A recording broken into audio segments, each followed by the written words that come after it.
This is Geek Gab with your hosts, Dornall and me, Daddy Warpig. We are back. Geek Gab for Monday, November 18th, 2024. And today we are going to be talking about, we're going to be doing a very quick review of two movies I saw, two secret movies I am not going to mention the title of just yet. We're going to be talking about some very, very quick news, of course. And we also have science fiction, horror, and fantasy author Moe Lane on the show. And we're going to be spending most of the show, hopefully, talking with him. But first, Dornall, have you seen anything interesting recently? Seen anything? Afraid not. My time's been taken up by gaming. I will be doing a full report. Missed it. Did I miss something? No, I did. I will be doing a full report of the Night City Bronstein in the Cyberpunk 2020 universe on the Dunder Moose Show 2 days from now, Wednesday the 20th. So be there and listen in. The short review is I ran an 8-player role-playing game online in my favorite, most beloved RPG setting, Cyberpunk 2020. I already mentioned we had 8 players and we had various roles coming into play, including corporate, netrunner. We had solos, also known as mercenaries. We even had a couple of med techies or doctors, and it all came together in a really strange game. Everybody had a great time. We played for nearly 4 hours, and everybody's excited to play more of it and do it again or do something like it again. So I'm so excited about that. And that's been on my mind for the past couple of weeks. Absolutely thrilling. But that was my capsule review, Warpig. Is there anything you wanted to know about it? No, I missed it. I don't know what happened that Saturday.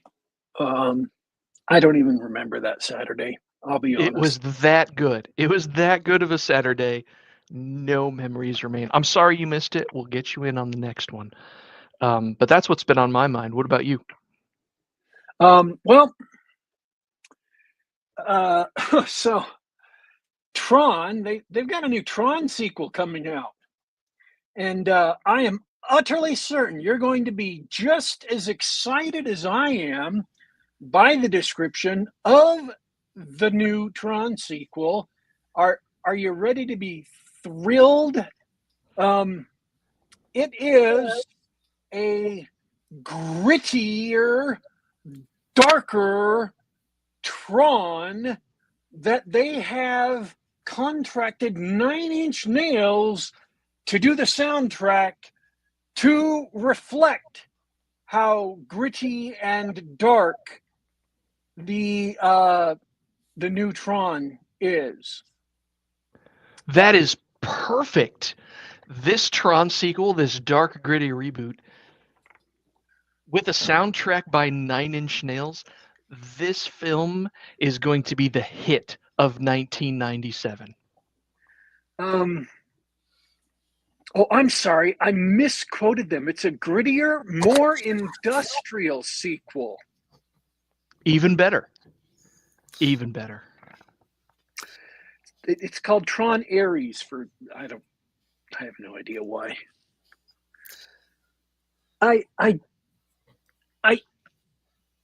I'm not excited by it. Well, that's kind of ironic because it's meant for Generation X, so this is nostalgia bait. I picture Tron, and the appeal of Tron is the aesthetic, right? Mm-hmm. And the Yeah, appeal dude, light of cycles are awesome. The appeal of the aesthetic is that is 100% precisely, exactly not gritty. It's the absolute, utter absence of grittiness. There is no grit in Tron. There was no grit in the original. There was no grit in Tron Legacy. And to the maximum extent it was possible, when they were in the real world of Tron Legacy, they made the whole world look immaculate. Like the streets under the street lights as he was driving through the town, they made that city look like they had unleashed a battalion of Marines to go over the street with toothbrushes and scrub it clean. There was no grit in that entire movie. So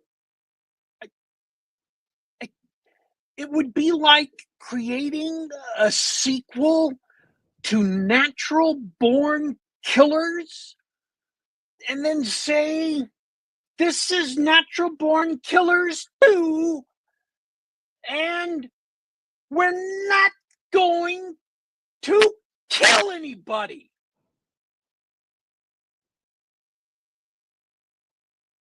I don't think that works. I mean, what do you want out of a Tron sequel? It's certainly not dark and gritty. Dark City sequel, dark and gritty. That's what Dark City is. It's in the name, Dark City. Tron, no. It implies electronic.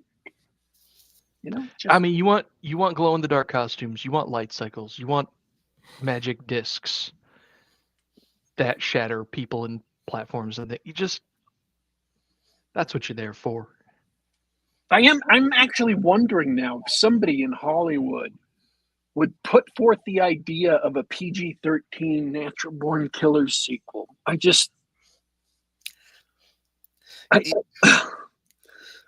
That's one of those things where you don't want to look, but you can't stop looking. I mean, now I'm trying to imagine. I was imagining it as a musical, and it's horrifying, yeah. But at the same time, you sort of want to see it just for, I don't know, some masochistic urge for self-destruction. Well, careful. They tried the musical thing with Joker, with a Joker sequel, and that flopped spectacular fashion. Ain't that a shame? Womp womp. So I watched a movie a week and a bit ago. And after watching it, I swore to myself, I'm changing the subject. Sorry, this is an abrupt subject change. For those of you I just left behind, or those of you I may leave behind, I'm no longer talking about Tron. I about fell out of my chair when you did it. That was abrupt, man. I decided I was never going to mention having watched this movie. You know how they started with Scary Movie, and then Scary Movie 2, and so on and so forth, and then a bunch of other people started making lots of these sort of, I mean, I guess they're technically parodies or technically satires or something. A spoof, but also, if you will.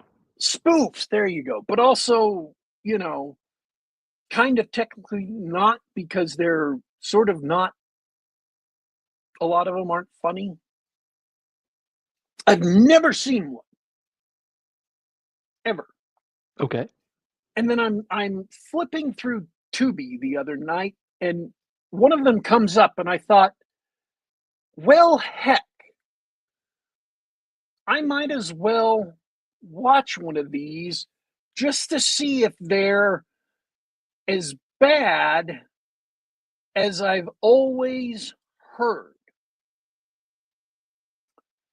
And I wasn't ever going to to mention it. And then I turned on HBO 2 nights ago. I've never seen the movie that it was spoofing. I've seen some of the movies because, like all of these, it throws like 7 or 8 different movies into the blender and then just spoofs all of them at the same time. So, but I've never seen the original movie it was spoofing. But there it was on HBO, and I thought to myself, well, I can probably watch this movie. And as I turned it on, I got this sinking feeling like, oh, I'm going to have to talk about this now on the show. Because I've watched both of these now, and that's like a theme. So I'm actually going to have to tell people that I saw a movie called The Hungover Games. The Hungover Games? It's a cross between the first Hangover movie and The Hunger Games. Okay. Now, I'm going to shock you here. It doesn't hang together as well as you'd expect. Taking a movie set in the modern day about a bunch of guys who wake up in the middle of the night and try to piece together what happened last night with the clues, and mashing that up with a movie set in the future about teenagers killing each other in a battle royale situation, smashing those two plots together.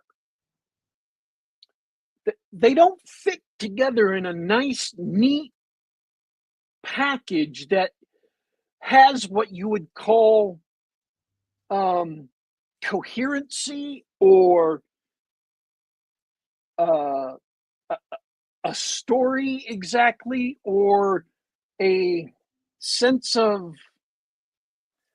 a sense of characterization that sort of I'm saying it fits together about as well as a sandwich you made with one half of it peanut butter and the other half of it a Peterbilt truck.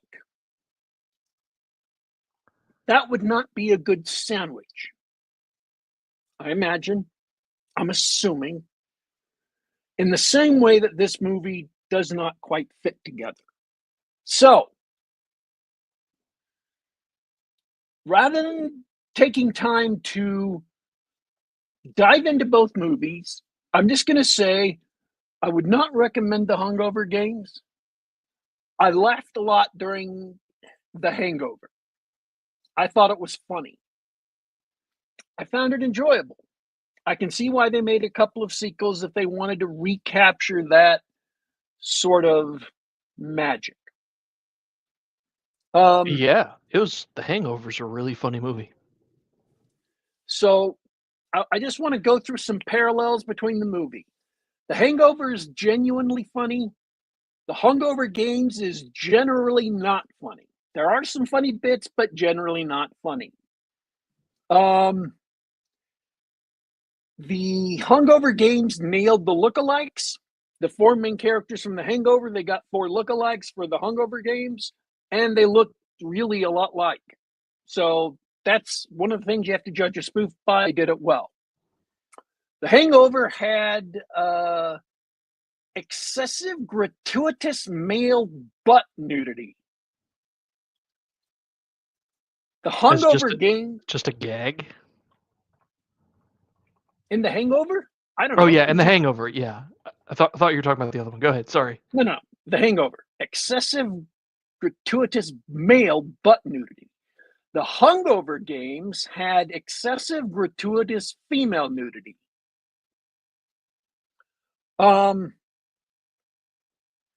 Hangover had kind of gross sex jokes. The Hungover Games had kind of gross underage attraction jokes. Because, Ugh. you know, in The Hangover, he fell in love with the stripper. Sure. In the Hungover Games, the same character falls in love with Katniss Everdeen, whatever the joke name they gave her. And then they have to continually point out that, like, the character is 17. Oh, Uh, that doesn't sound like a funny joke. I mean, they don't make out. They don't have intercourse. Isn't that a Whitesnake song? She's only 17. I don't know. Seems like you could get away with that in the 80s. There are a lot of rock and roll songs that are based around that. Twice Shy, yeah. The Hungover Games purposely doesn't make sense because, like I said, you can't fit those two plots together and have it make sense. But basically, it's supposed to be instead of having 12 districts of the Hunger Games, what they have is 12 cliched Hollywood, types of movies. And one of them is like the Johnny Depp, and they have 4 Johnny Depp characters as Captain Jack and the weird Tonto and some others.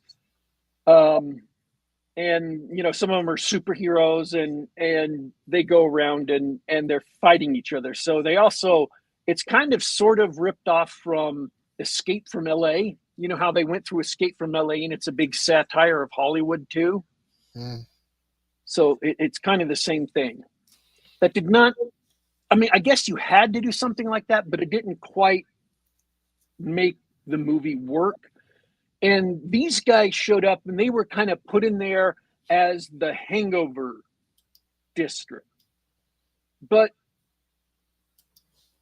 this is really, honestly, just one tiny small bit of it not making sense. They wouldn't be a district because they ended up in the future entirely by accident. So how they would be a district as the Hangover guys being a Hollywood cliche doesn't make sense. Because how would that be a district if they just came to the future by accident? So anyways. Yeah, I think you may be overthinking this. I am putting way too much thought. The 2 seconds of thought I put into that is way more thought than the writers did, because they knew it wouldn't make sense and they just said, well, we don't care. Because they had to say it wouldn't. They didn't care for it to work at all. I do want to say this about The Hangover. They build this as a raunchy comedy, and being a person who watched There's Something About Mary, I want to know what happened to raunchy comedies. Hangover, as far as raunchy comedies go, is really tame. It's baby's first raunchy comedy. As a comedy, it's fine. As a raunchy comedy, it's pathetic. And then you got to the end of the movie, and it's like they spent the entire movie making a PG-13 movie that you could show on network television, and then added in all the photos during the credits so you could take them out, but all the raunchy stuff is in the photos. They're in the Polaroids. It's like all the nudity, all the gross pictures and stuff, but there's no dialogue. There's no jokes. It's just, kind of sandbags. I thought that was pathetic, billing it as a raunchy comedy, only to have everything end up in the pictures. As far as being raunchy comedies go, The Hungover Games is a better raunchy comedy because at least they have gross jokes through the movie, and some of them even land. And then they do the picture thing over the credits, and it just goes way too much for me. Just goes like way over the top. There's other people who are more tolerant of that thing than I am. But, they did the raunchy thing. And it just kind of blew all my circuits for that. So I would recommend The Hangover if you haven't seen it. I had never seen it. I mean, I know it came out in like 2009. I haven't seen it. The Hungover Games came out in 2014. Again, haven't seen it until now. So yeah, Hangover, funny Hungover Games. Mostly not funny, some funny bits. And a lot of gratuitous. In fact, one of the districts is called the Gratuitous Nudity District. And the two women in it are just topless the entire movie. It's funny, right? That's funny, isn't it? Yeah. We live in a fallen age. Seriously. So yeah, I remember the golden age of raunchy comedy and and sex farces and the rest of it.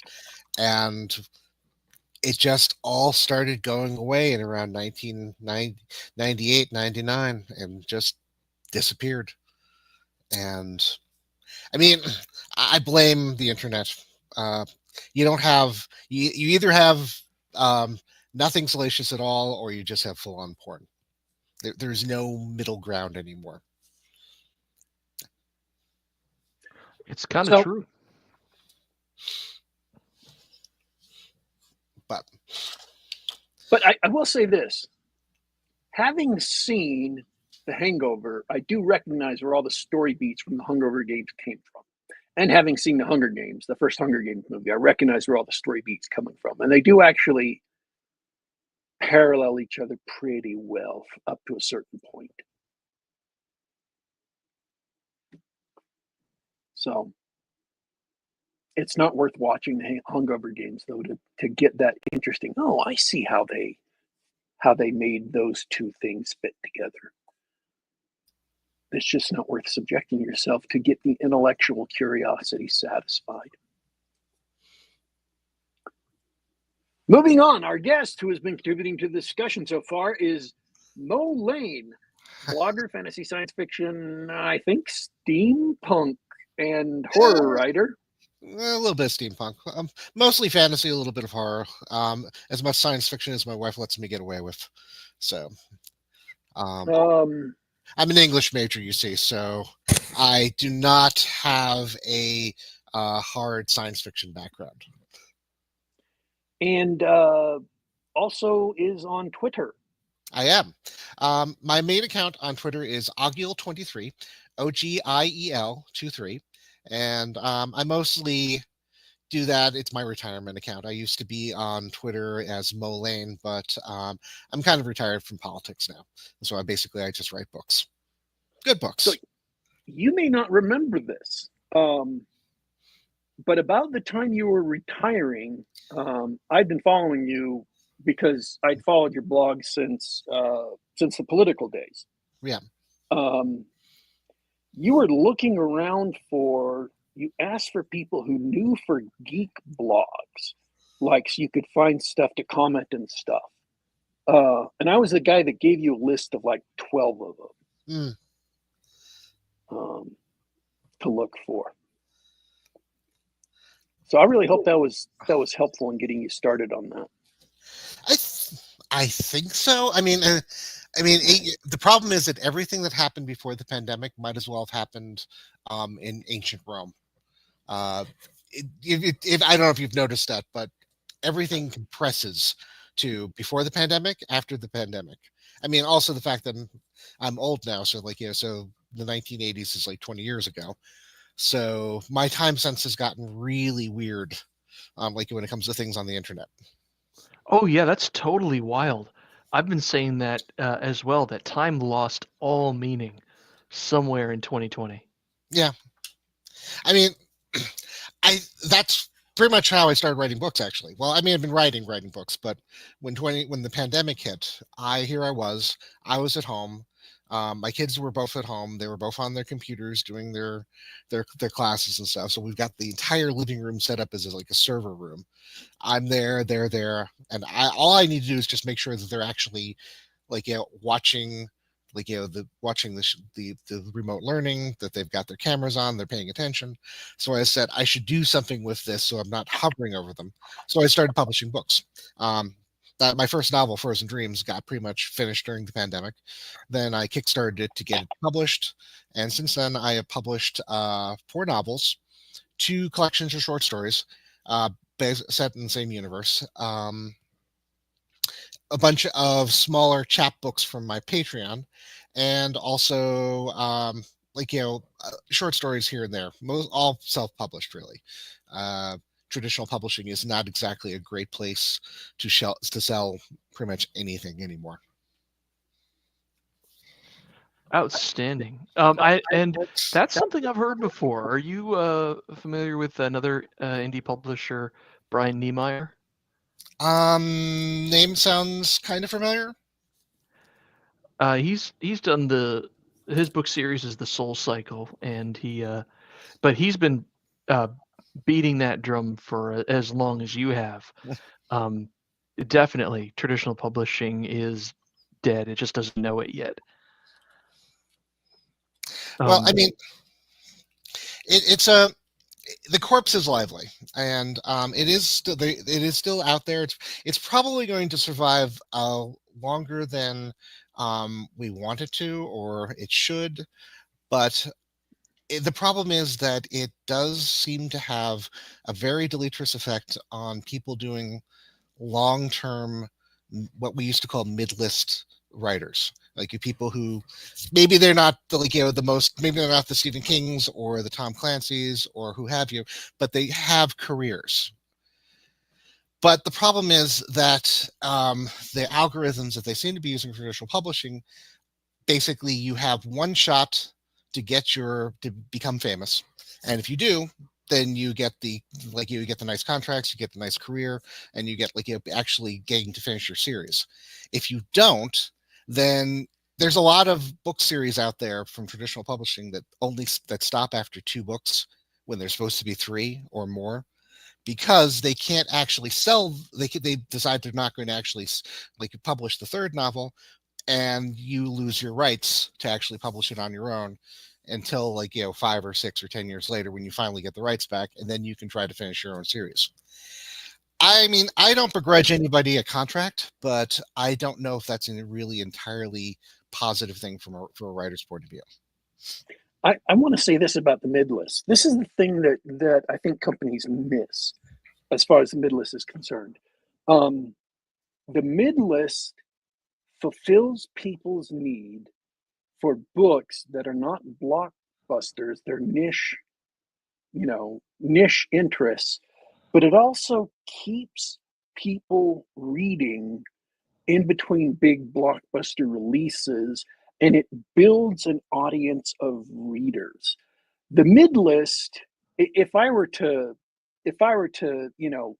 make an analogy, the mid list is stuff that you buy at the grocery store that you won't eat every day, but that you absolutely need as part of your diet, because you can't have pizza every day. You can't have a hamburger every day. You get sick of it. And so, but you have to eat something. The biggest problem with media today is that they are really flirting with killing off their medium. Mediums aren't eternal. There have been plenty of types of entertainment that have come and gone. Vaudeville came and went. There are a lot of things that came and went, and novels are not eternal. People don't have to read novels. And if they're not kept entertained by, or at least the potential of being entertained, they can walk away and find something else. They can walk away from theaters and find something else, and are. People will develop new habits. It's always easier to maintain readers than to find new readers or to bring people into the habit of reading. Just like short stories killed off their audience, and now it's very, very difficult to sell anything short story related, to sell short story magazines, to sell anthologies, even to sell shorts online, unless you're a very, very big author.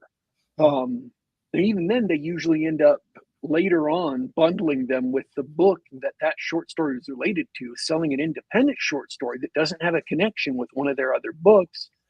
Very difficult. Short stories killed off their own medium. Well, that's the bad news. I mean, but the good news is, it has never been easier to actually publish books, to do self-publishing. The entire system, sometime around 2015, 2016, the technology finally got to the point where we could, in point of fact, we were able to develop the networks that would allow us to find things like editors, um, layout artists, book cover artists, book cover layout artists, which is not quite the same thing. And you can now put yourself in a position where if you build an audience and you keep building an audience and you sustain an audience, you can use that to actually publish the books that you want to publish. For example, my own experience in this is that, like, I get most of my books out via crowdfunding. By using Kickstarter, I'm maybe using BackerKit exclusively for a project next year, but Kickstarter has been very good to me because it allows me to get the capital together to be able to get a book professionally edited, to get a cover artist, and pay them like market rates. So that's the important thing. So you have to be able to pay. If you want to have a good book, you need to do professional editing, which means someone who isn't you, and you need to spend real money on a book cover, and you need to spend real money on somebody who knows how to use Photoshop to make a book cover. When I say book cover, the art is different from the actual making sure that all the elements on the book cover are in the right places. So if you have the audience and you're willing to do that work, I can sustain publishing a book every year, like a novel length book. I mean, the latest book that I put out this year was a anthology of short stories, Tales from the Fermi Resolution 2, which is part of my Fermi Resolution post-apocalyptic fantasy series. And I was able to use Kickstarter to fund the book and to get it out, in a timely fashion. And next year, I will be doing it with my next novel, which is Banshee Beach, which is a part of a series that fantasy, post-apocalyptic fantasy detective series I do. And I'll be able to get that out. And then the money that I generate from that will also help me do other projects.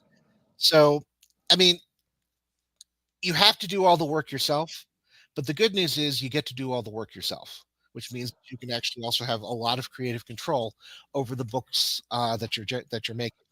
Because that's another problem that you have with traditional publishing is when you sign the contract, they edit the book the way they want to get edited. They do the covers that they want to have done. You don't really have input in any of that. You don't have any input on the marketing. You don't have any input in the distribution. You just basically give them the manuscript. They give you an advance, and maybe you'll make that advance back.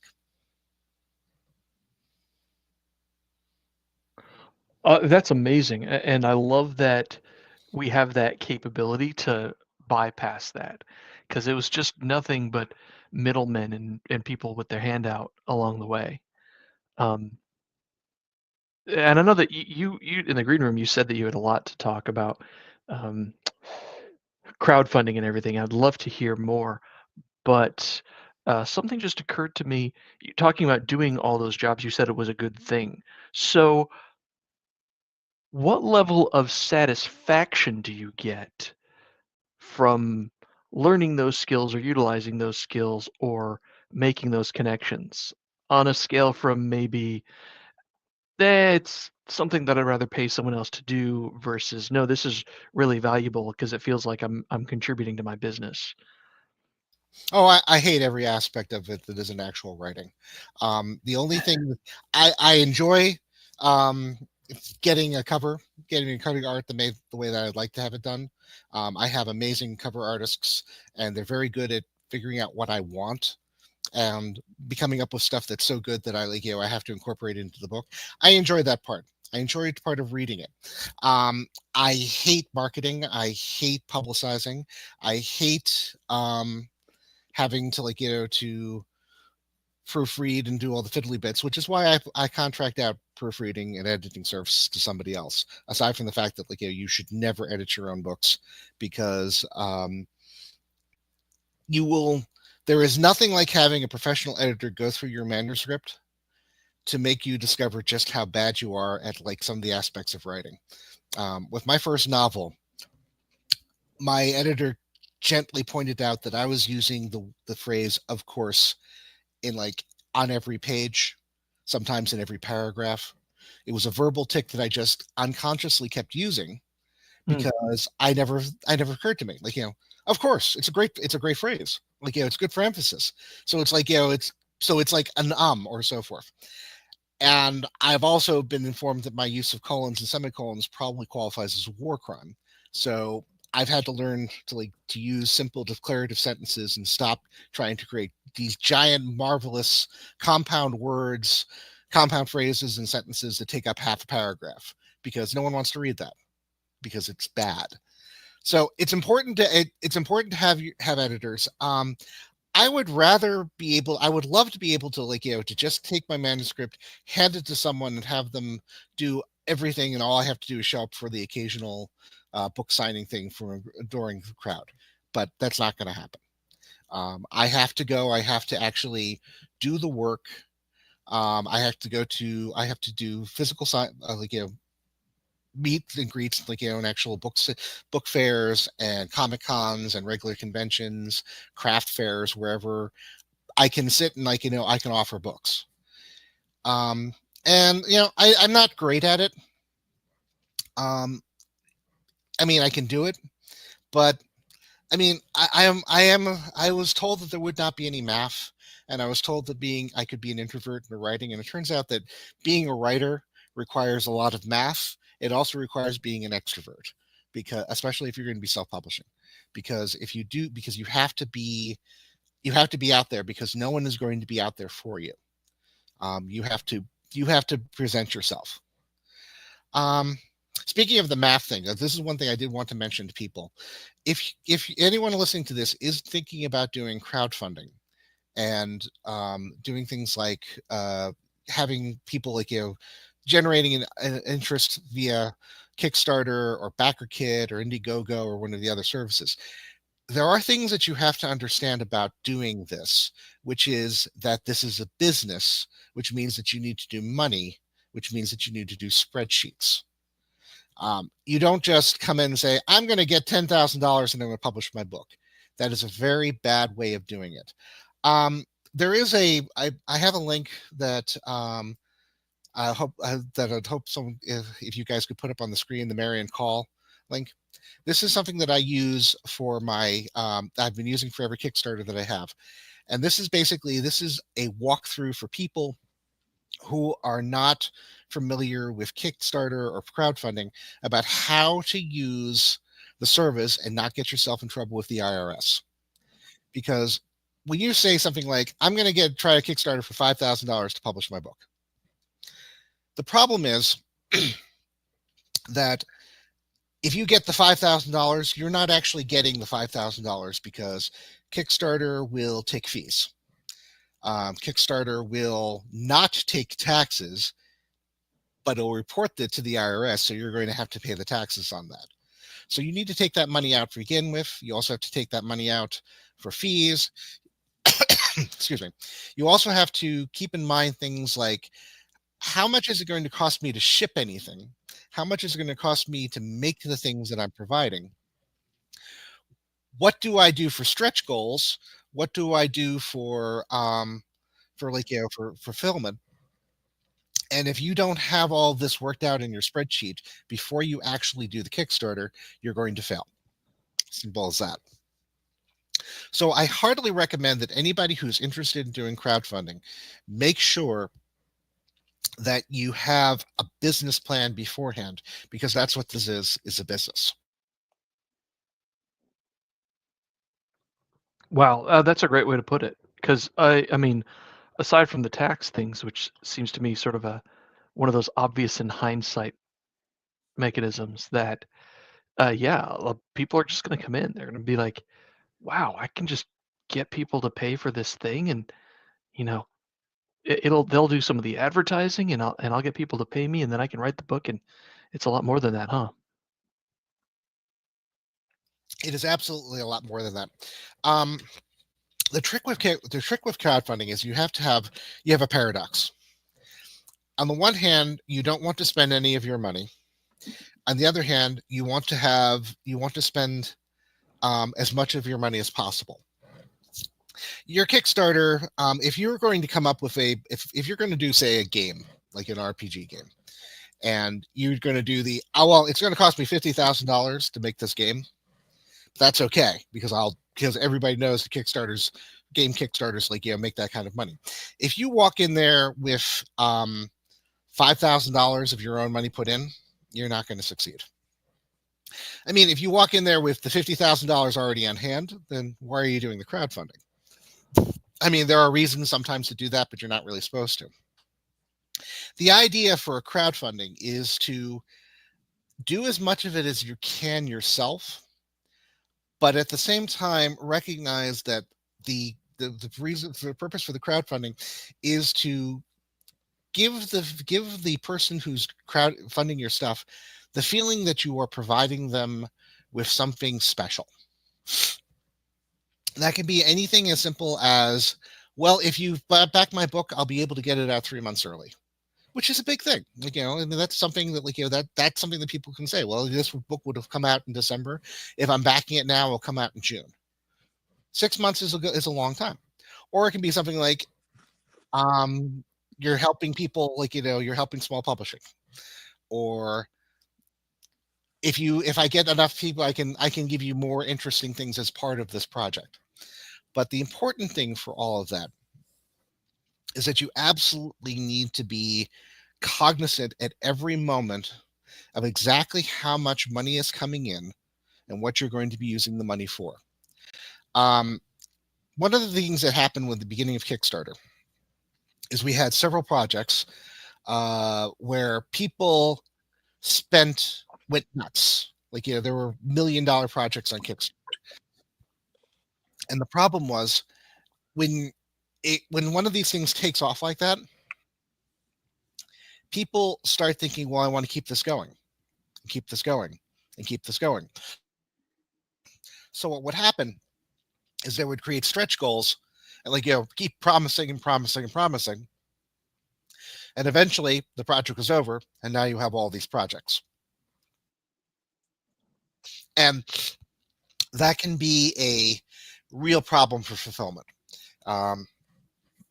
There have been Kickstarters that have been going on that fulfilling it has taken 5 or 6 years because people way overpromise stuff.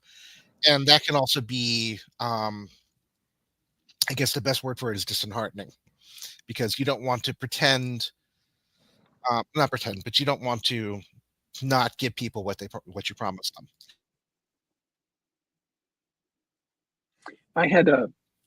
I was part of one of the more infamous TTRPG Kickstarters, and you can even see the remnants of it in my picture here that I have used ever since then. For a long time, it was just about the only thing I got out of that Kickstarter. Which one was it? 13 years long. It was Far West.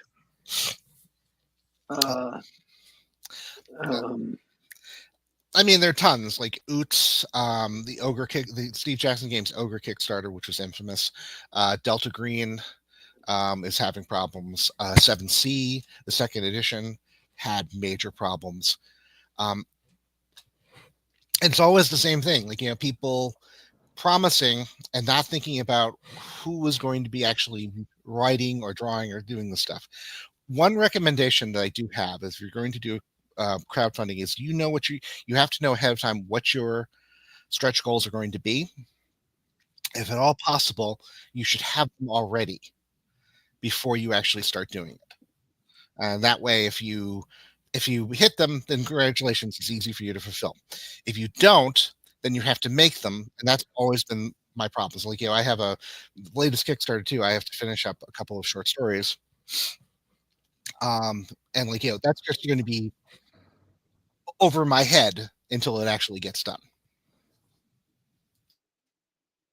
The Monty Cook um, has been really good um, as far as having a track record of fulfilling his Kickstarters on time. Kursova magazine, all of the projects he's done have been phenomenal about turning it on time. And I mean, people receiving them on time. Comic book Kickstarters are generally bad. Um, TTRPG Kickstarters are usually bad unless you find the few of them that have a really solid track record. The um, problem with stretch goals is when you start to offer something, you have to source it.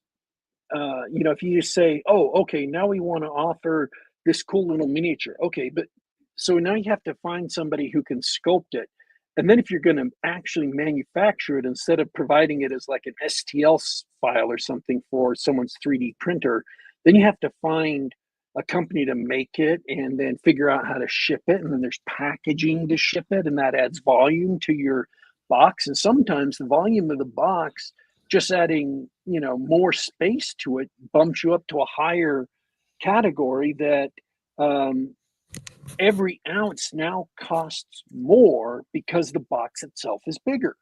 Yep. One trick that a lot of people will do is they'll do the entire okay, the stretch goal is I pay the artist more. That one works really, really well because one, it's easy. You just write a bigger check to whoever's doing your art or your stories. And two, also, people are happy to to pay artists more. Just the idea of, well, if this is going to be cool, they get more money, that's awesome. And that can things like that, things that you can easily things that you can digitally provide are often better than physical rewards in terms of stretch goals, because shipping is a bear. Shipping has gotten horrible, and it's going to get more horrible. And international shipping is so bad that I don't even offer it as a feature on my Kickstarters anymore. I don't even offer it for Canada because the prices there are just hideous. John, what have you seen as far as, because I know you've done some board game Kickstarters. Do those generally go well, or do those generally go poorly? It's feast or famine in the board game world. There was a few years where board game Kickstarters were all the rage, but you were going after the high-end market.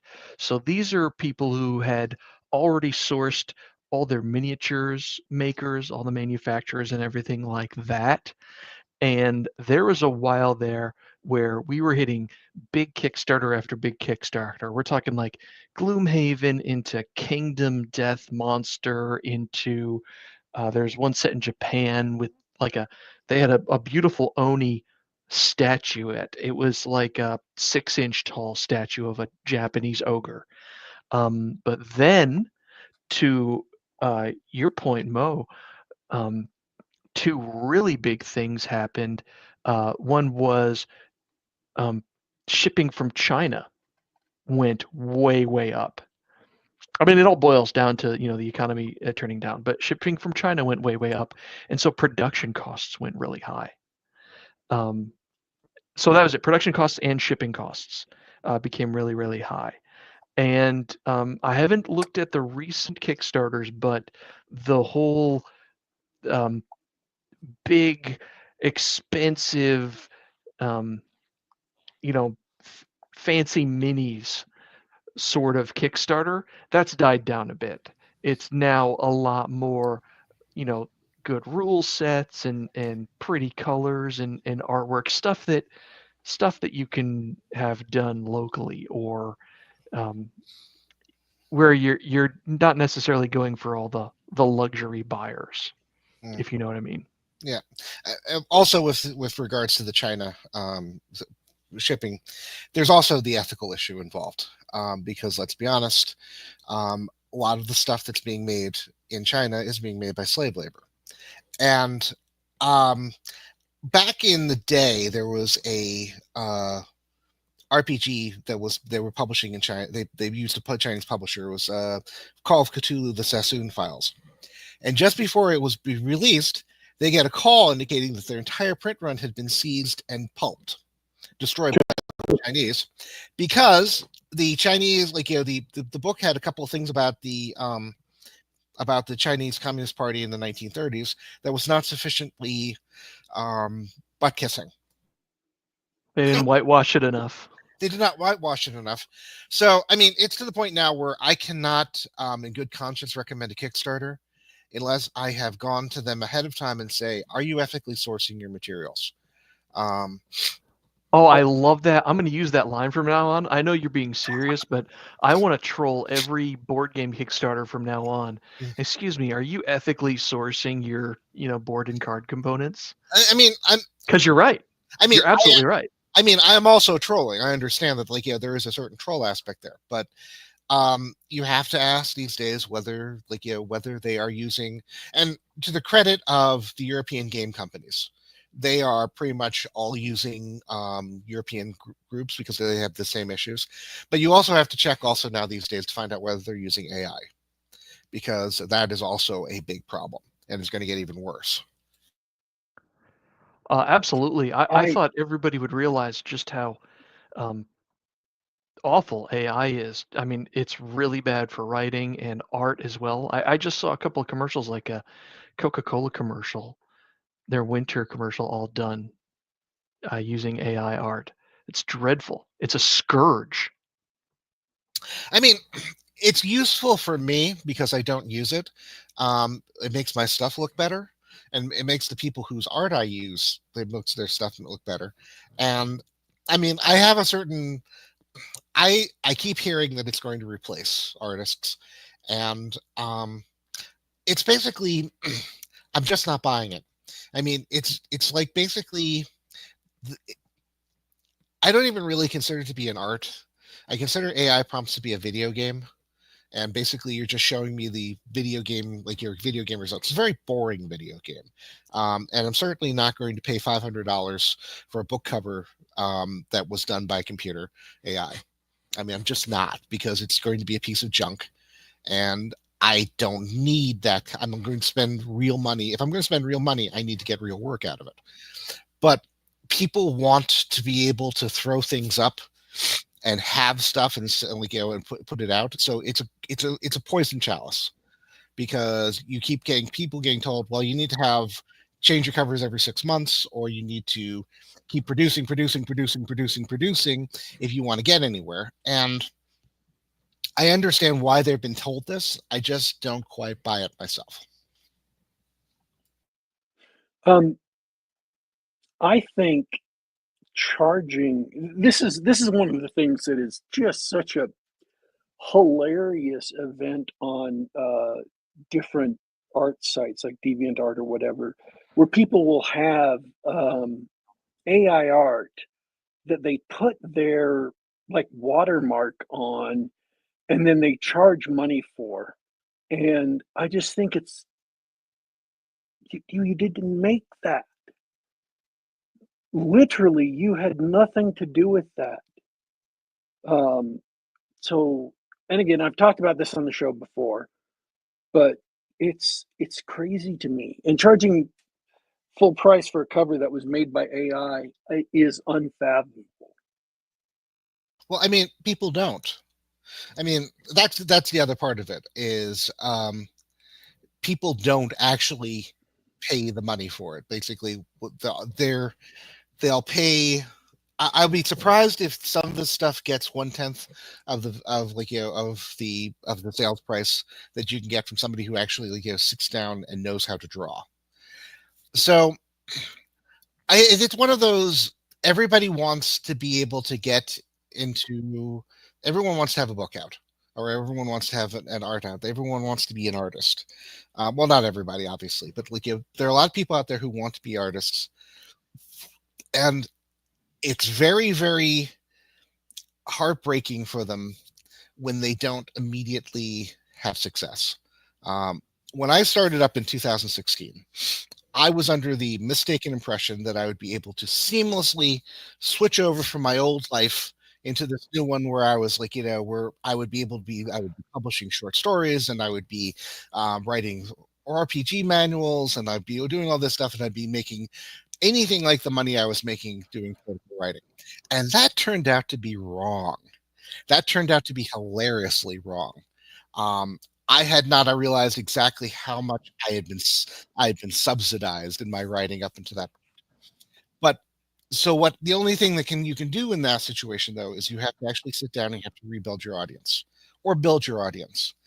And there are a lot of different ways you can do that, but the only one that works is constant effort and steady effort and reliable effort. So there are unfortunately no quick fixes in this business. Otherwise, I'd be using one. I think when people talk about AI art replacing people, I think the bottom tier of artists eh, who can't be people making a lot of money anyway. I think AI art will probably replace them. But all that means is they will have an extended apprenticeship time until they get better, until they get good enough to turn in work that's better than AI art.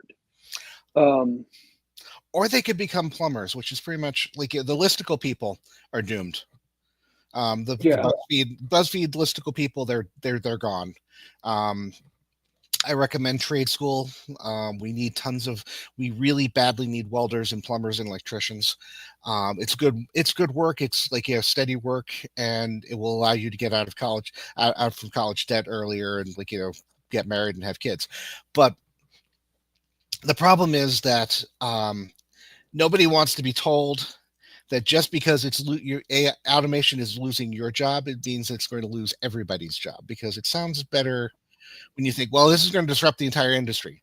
No, it's going to disrupt the entire industry at 2 or 3 tiers on the bottom, which is pretty much how that works for most technological disruption. Automation, yeah. I mean, it's not going to. I mean, I flatter myself I'm a good writer. I'm not going to be replaced by AI anytime soon. Some of the people who are writing now, it probably will replace them. And I feel bad about that, but I'm not the one who wrote the code. One of the things I have noticed about AI writing, and this is why it didn't bother me, is one of the things I've noticed about postmodern writing. One of the things I noticed about a lot of college professor writing when I went back to school. I had problems in college. I started off college as a freshman, right out of high school. I had some problems. I dropped out of college and I came back about 10 years later to finish it. So I ended up having to take a lot of the same courses from the same professors 10 years on. And when you're 10 years older and you go back to college, you see things really differently, right? You notice a lot of things that you don't notice because you've learned a lot more. You've learned things on, or at least I did. I say you. A lot of people, maybe not. I learned a lot of things on my own. I knew more about the world. I had grown up.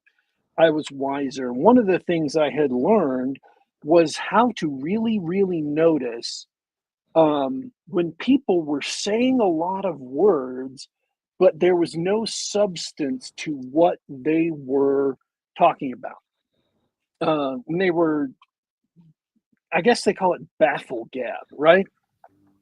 Um, and it's one of the things I've always kept my eye open for is people who use not just big words, but words with slippery definitions that they slide up and down um, at different times to mean different things while trying to say they're talking about the same things. Whatever. They say a lot, don't mean a lot. And I've noticed that what LLMs are actually doing, and every time I've actually stopped to read it, is they seem to be saying a lot, but they're not actually saying anything of substance. It's all really superficial. And so that's why I don't think they're going to be replacing uh, fiction writers anytime soon. Politicians, speech writers are in trouble. Fiction writers, if you're a good fiction writer, I don't see how it's going to replace you because there's no, as they used to say, there's no there there. Well, the boosters of it will hardly dispute this. They will tell you that, oh no, we can do anything that you guys. There was a recent Nature article, I think it was, where they claimed that people could read some AI poetry, and they thought it was better than the poetry by actual people.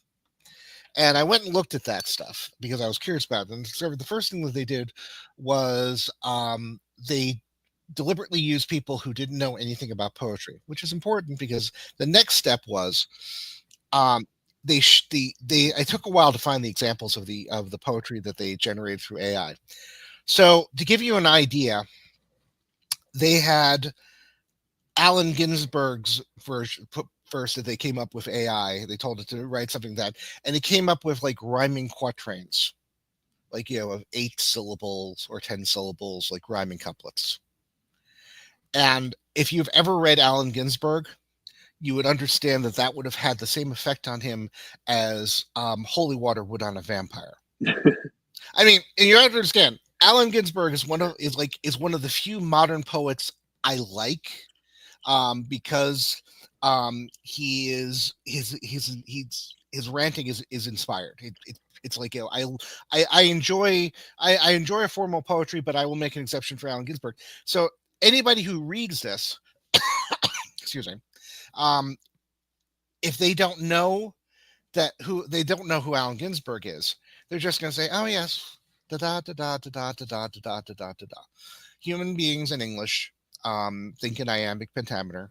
That's how our natural voice or our natural rhythms go. So if you give them something that's iambic pentameter, and all the poems, none of them did not read like Sylvia Plath did not read like Sylvia Plath. Allen Ginsberg obviously didn't read like Allen Ginsberg. Walt Whitman absolutely did not read like Walt Whitman stuff. The closest they came to was Byron, and even then it was bad, just simply bad. But but it was bad in a way that is superficially superficially catches the ear. So I don't think we're going to have a problem with AI, but we are going to have a problem with people who are enthusiastic for AI, trying to flood the zone, trying to get stuff published until they finally wise up. And again, like with art, people who write really bad postmodern poetry might be in trouble because they're writing meaningless stuff. But if you're actually really skillful, if you can produce something like Dolce et Pro, oh, I can't even say the name. "'Tis sweet and fitting to die for the fatherland." That's the English title. Dolce et decorum est pro patria mori. That's it. If you can produce something like that, then I'm not saying that they will never be able to produce a machine that can string words together like that, but there's no insight, there's no wisdom, there's no experience, there's no knowledge, there's no understanding of human relations that goes into it. And one of the things that even somebody who's become a terrible hack, um, back in the beginning, one of the things that Stephen King did well was that he understood what it meant to be poor and struggling and trying to work really hard to make your way. In a lot of his earlier novels, like the one with the laundry machine that crushed people's arms, were just about that. And he really nailed what it felt to be human in those situations. Christine, Cujo, he really nailed it. Yeah, absolutely. I don't see how having a massive database of words put together will allow you to provide the substance of that to a character.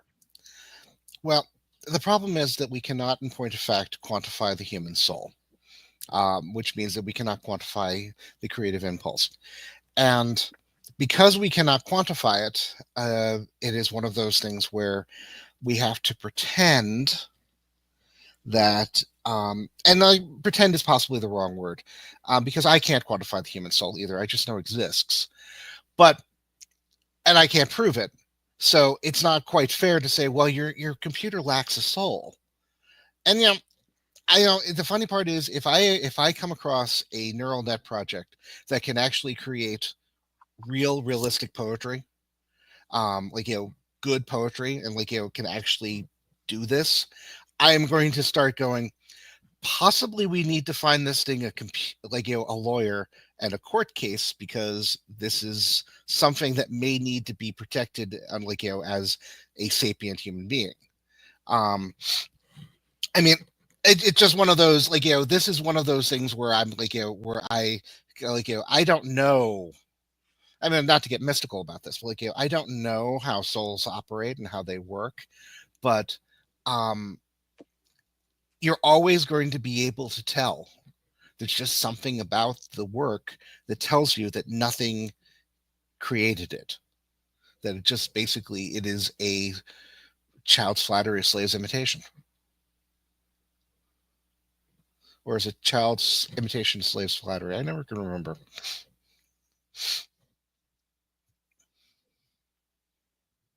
Okay, well, we are just a few minutes. We are 3 minutes away from the end of the show. Good grief.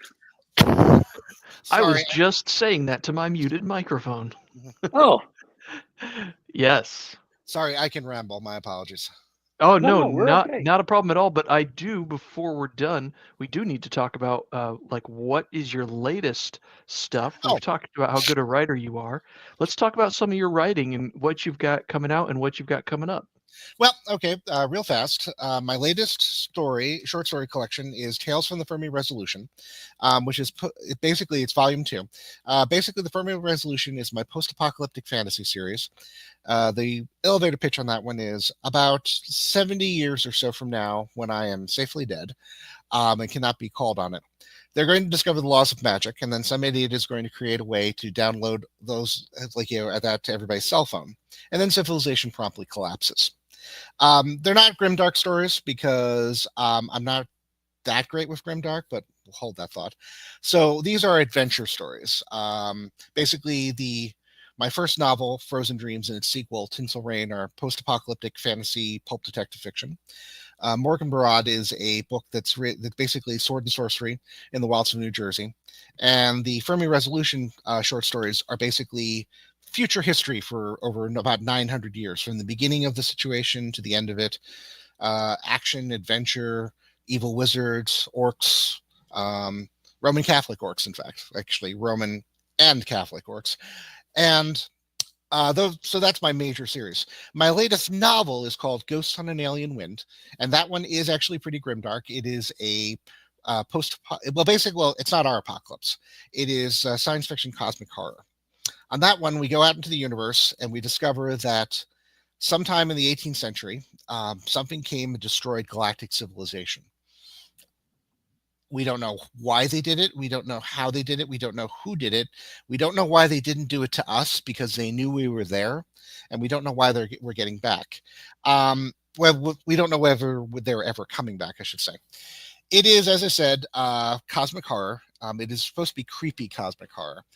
The book in question has evil cults, evil anti-cults, colony worlds, in danger, murders, lots of murders. And a lot of Cthulhu Mythos references. That it's a Cthulhu Mythos book where the words Cthulhu Mythos never actually show up in the novel itself, I should say. And that was one where I was trying my best to creep out my editor on every page, and I think I succeeded. I hope I did, at least. It's the kind of book where I've had people compliment me on the mental health resources that are in it, And I've had to explain to them that no, this is not actually an enlightened mental health regimen. This is the bare minimum that they need to survive in this universe. Read the book and you'll understand exactly how horrifying that statement is. Sounds great. We love adventure here, and our fans love adventure, so I'm sure they're going to check that out. I put the link up to your author page since you mentioned a couple of books. I straight to Yeah. the author page where you can get all that stuff. So we can talk about all that as much as you want, but first, what's coming up next? What's on your mind for future books? Well, I've been trying to finish up my next novel, which is Banshee Beach. That's set in the same. It's the same story as Frozen Dreams. Well, same series as Frozen Dreams and Tinsel Rain.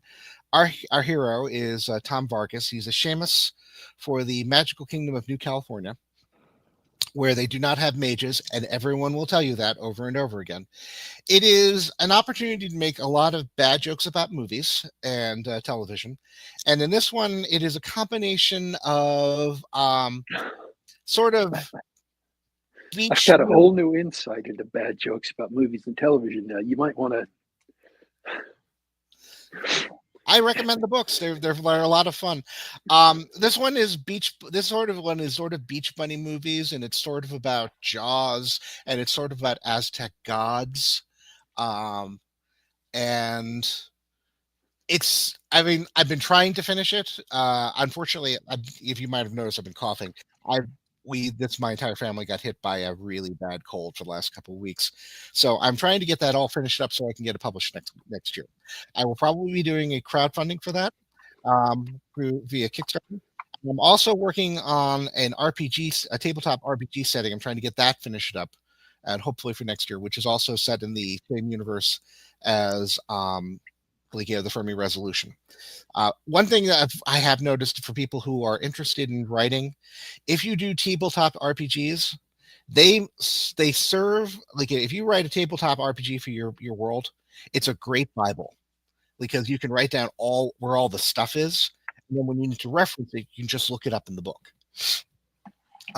Because a lot of people will do that for fantasy series. They will create a list of all the things. So in fact, if you've written a bunch of books and you've collated all that together, you may want to consider turning that into an RPG. Because the information that you have once you collate it, now you suddenly have a world book. I love it. In fact, I know someone who'd go another level beyond that and actually use use that book as a reference for actually gaming out battles. You've got a role-playing game. It's going to do battles. So what happens when character X and character Y meet up in a fight? Well, get a few friends over and find out. That does have a certain resonance to it. I think it was like GURPS Myth. You could do that where they had rules for how to use the video game. I think was not Myth. I think it was this interesting video game where you did strategic battles, and they gave you advice on how to recreate battles from the game in the RPG and vice versa. Oh, that sounds great. Brandon Sanderson does that with his magic systems. He runs them as role-playing games. Oh, that's cool. Yeah. Oh, and definitely R-Dubs in the chat says the Bible's a great Bible too. Yes. One of the best, probably the best. The term show Bible is a common term in television and movies for for describing all the information that's been written down for it. Now, biblical role playing is a very fraught subject, obviously, because it's one of those things where the concept of role playing using living religions is fraught, to put it mildly. Yeah, I mean, if we can avoid the blasphemy and things, let's do that. Let's avoid that. Although counterpoint to our dubs, if I may be so bold, there's lots of mass battles, especially in the Old Testament, but we just don't have the troops statted out. We could use a few more stats in the Bible's appendix. Yeah, I mean, one of my favorite games, RPG games, was Innomine, which, and one of the reasons why I enjoyed Innomine was it's based off of a French game that was very, very satirical, Angels and Demons in the Modern Era. And then it came over to the United States, and then a bunch of people, including myself, went and said, what would it be like to be an actual angel? And what would it be like to role play that? What would it be like to to be able to tell you what the truth was and and just be able to know these things? And the French people who played the game are going, no, this is supposed to be satire. You're not actually supposed to have theological discussions on this. And we said, well, we don't speak French, so we can't actually understand your arguments anyway. So keep doing it. So, I mean, anything, the line between blasphemy and theological conversations can sometimes be a little blurry. But at the same time, I mean, the problem is that really, honestly, though, that Book of Revelation is a killer, literally, horror concept. The apocalypse is very popular, fictional, a very popular fictional setting for exactly that reason, because imagery is amazing, and the scope is dramatic and big, and and the stakes can literally not be higher. Seriously. I think we're out of questions from the chat and everything like that. Daddy Warpig, last chance for questions as we wrap up here. Oh no, I've been asking more. We tapped out. We tapped me out too, Moe Lane. It's been awesome to have you on. I will let you have the last. Anything else that you want to say before we wrap up the show here? Anything else you want to shill? I remember you told us about Patreon. Do you want to tell us about that? Yeah, basically my Patreon is often it's Patreon /c/Moe Lane.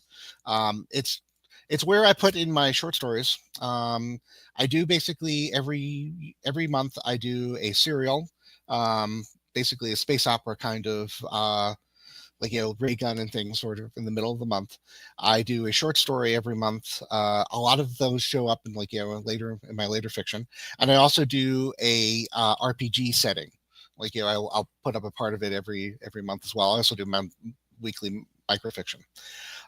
So it is only $1 to join, because I honestly would rather have the audience than make a lot of money off of it. Because I want people to see what I write and see decide whether they like it or not.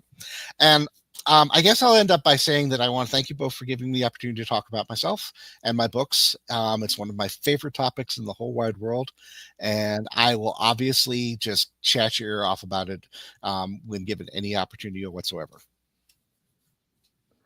That's fantastic. And we do appreciate you coming on. We love talking to you, and we love talking to people like you, and especially when you're passionate about yourself and what you do. It's been an absolute pleasure.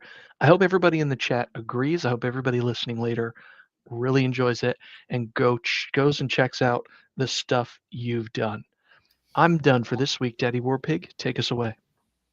All right, folks, this has been Geek Gab for Monday, November 18th, 2024. We want to thank everyone who tuned in and listened live, participated in the chat, and we want to thank everyone who will tune in and listen later. We are available on youtube.com/geekgab. Once again, that's youtube.com/geekgab. We're here just about every Monday, 10 p.m. Eastern, 7 p.m. Pacific. You can, if you like the show, click subscribe, click the bell icon to get notifications as to when we go live. Just a reminder, we are also available on the iTunes Store, SoundCloud.com, and the Google Play Store, so you can download us on the device of your choice, listen to us on the web, or download it to your computer. Folks, we are signing out for today, but don't you worry, don't you fret. We will be back.